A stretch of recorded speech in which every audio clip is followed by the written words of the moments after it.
In this video, I want to talk to you about a very interesting variation on walking meditation. You can, in fact, even turn it into a game. This has some value if you want to work with children and walking meditation, which is a surprisingly good idea. We'll talk about that in a second.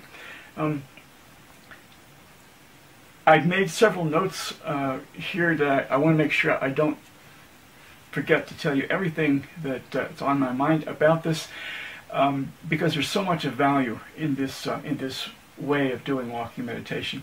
Remember that there are a couple of principal reasons why someone with active trauma memory might want to do this. One is to simply get the basic focus shift effect. If you're having troubles with distressing memory and you don't want to have contact with that memory, understandably, you can solve that problem by shifting your attention to something else. The trouble is that's not easy to do much of the time. You can learn how to do it with practice. Walking meditation is a very good way of practicing. What I'm going to show you today is even better. It's a variation on basic walking meditation. When you do a focus shift, what happens, because the brain can only pay attention to so much, is you push aside the part of you that's aware of the painful memory, and it's replaced by something else. That means you stop reacting to the memory, and that's a highly desirable effect. It, in effect, turns it off, and all you've done is shift your attention to something else. Now, if you don't shift your attention all the way, that's still better than not doing anything at all. If you do shift your attention with energy and enthusiasm, even aggression, you'll get the complete effect, and memory will just stop and you'll forget about it for the moment and it'll be over. This is a very good way to manage stress that comes from this sort of source. The other reason to do any kind of exercise, including meditation, and particularly walking meditation, that involves focus shifting, is that you get a chance to practice strengthening your focus shifting skills. They do strengthen over time, and if you practice them, you'll find you're much better at it. They strengthen rather quickly. Practice is a virtue here. Okay, this walking meditation is called water walking. I've never seen it anywhere else. As far as I know, I've invented it. It's very simple. All you need is a couple of plastic cups, and I have two here. They can be any kind of water container at all, as long as the edge of the container causes the water to bead up on it. The water doesn't want to sit on it. You should fill one about, at least 3/4 full of water, within a ½ inch or so of the rim, and the other about half full. Now, as an alternative to this, you can certainly use an ordinary water glass. It works very well. It just needs to be clean. Anything that's run through a dishwasher or has been appropriately washed will work quite well, because the glass, like the edge of the plastic, will resist the water. And what we're going to do is fill up a container with water, and the water will get to the very top, and then it will start to bead out. You'll see in a minute. And then you're going to walk with this. And the idea is that if you do not pay attention, if you're not attentive to moving slowly and noticing what the water's telling you, you'll spill it. Now, this is hardly a big deal if you spill it. You want to do it on an area where you can towel it up when you're done, of course, because you're going to spill it. You will. Everyone does.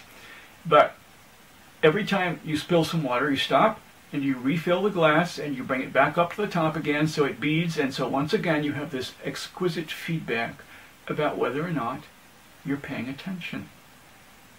There's no escape from it. If you make a mistake, if you let your mind wander, you're going to spill some water. It'll be immediately obvious. It's a fascinating exercise in feedback. So I'm going to fill this up. Here comes the water, and it's getting to the edge. You can see it's starting to bead up a little bit. Now, as a beginner, you might not want to go all the way, but you can see how it's around the edge there, and I would have trouble getting out of this chair without spilling the water. That would be an exercise in itself. Walking requires that you simply take slow, steady steps going forward, pausing in between.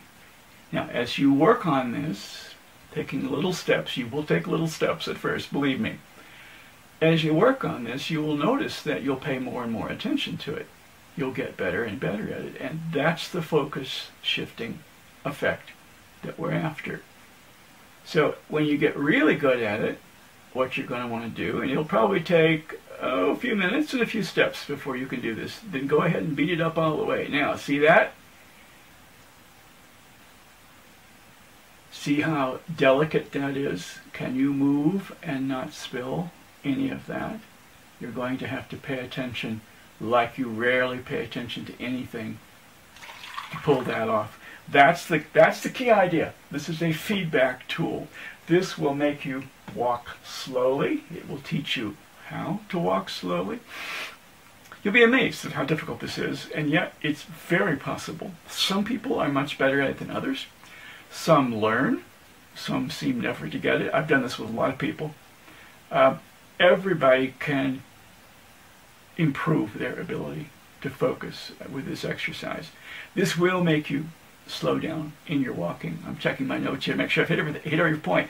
This will train you how to move slowly as well, because you won't have any choice but to move slowly. I do invite you to try it with children if you have neighborhood children.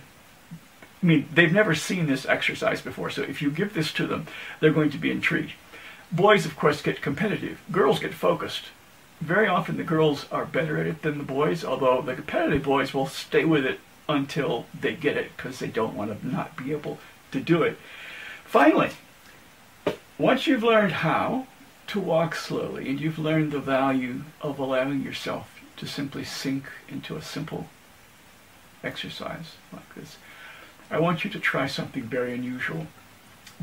On the last 10 feet before you reach your bed at night, I want you to go into slow walking, as if that deer that I told you about in my previous video, which you should have watched, by the way, that deer is on your bed, and you're going to walk to the bed and not wake up that deer. You'll find that those 10 steps, particularly if you'll take 3 to 5 minutes to make them, take your time.